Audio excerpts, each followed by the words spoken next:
Spirit of the 60s, the iconic peace and music festivals, written by Geoffrey Giuliano, narrated by Geoffrey Giuliano.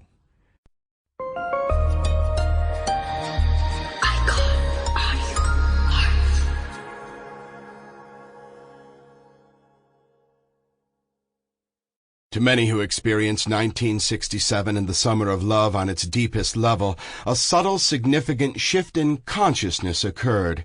Breaking free from the conservatism of the post-50s generation that spawned them, a brave new breed of pilgrims emerged, intent upon finding a deeper meaning to the day-to-day humdrum we call life. This manifested in a variety of challenging, previously obscure philosophies which blew across the Western Hemisphere, carrying away all those open to them. Boxed open by the double-barreled assault of various psychedelics, the expanded consciousness of this untidy legion of dropouts absorbed not only the mystic eightfold yogic path, but also Buddhism, Taoism, shamanism, spiritualism, and several other less traditional expressions of the elusive One. Suddenly, at dining room tables across America, teeny boppers were giving their parents a hard time about eating their liver, having embraced ethical vegetarianism, while grannies everywhere worried their precious babies would die if they didn't follow the FDA's self-interested dictate that without digging one's teeth into the flesh of an innocent animal, you would surely shrivel up and expire in only a matter of weeks. Crying wolf once too often with their paranoid posturing over the perils of pot-smoking, free-thinking, and socio-political dissent, the grown-ups summarily lost their hold over their young charges, who suddenly looked inward and eastward for their answers. To many of us, the Maharishi Mahesh Yogi was the only yogi other than the comical Yankee baseball catcher and zany cartoon bear we'd ever heard of.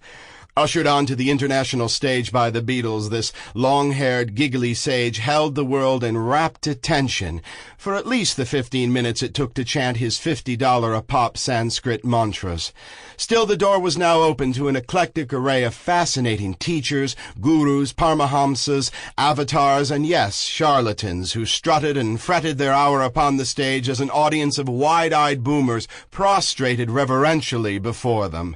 As with any discipline, however, it was much easier to join up than actually hang in there for the long haul. Thus the emerging me generation gunny-sacked their revelations in a moldy heap, alongside their fading psychedelic visions and tatty teenage sexual rebellion. While it was happening, though, it was certainly an exciting time, a real pain in the ass for the squares who couldn't immediately figure out a way to bust their kiddies' gurus. That is, until businessman Ted Patrick got wise in the early 70s and convinced a judge these loving young people had somehow lost their mind by rejecting the so-called Judeo-Christian values of their parents.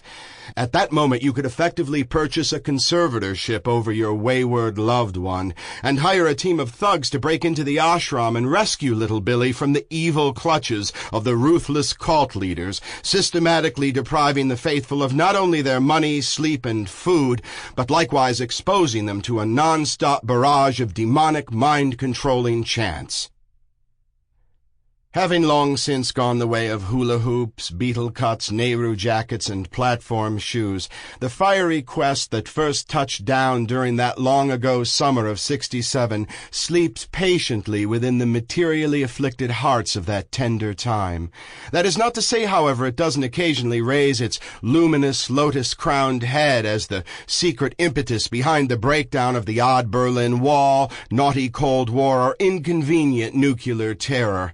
No, it's definitely still there, a silent ocean of possibility and experience, untouched by a rudderless humanity, fearful of stepping off the shore into the great unknown. Here is the highway of diamonds with nobody on it that Bob Dylan sung about, the inner light Harrison enthroned on the B-side of Lady Madonna back in '68, the question of balance the Moody Blues sang about on the lofty album of the same name, the Minotaur chasing its tail in Procol Harum's A Lighter Shade of Pale, Jimi Hendrix's Other World he's waiting for us in on Voodoo Child, the incredible string band's artful liquid acrobat that dances across several of their thought-provoking albums, and on and on and on. No, it's still there all right.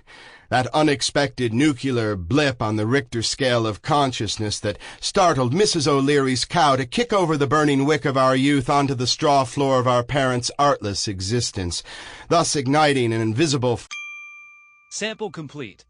Ready to continue?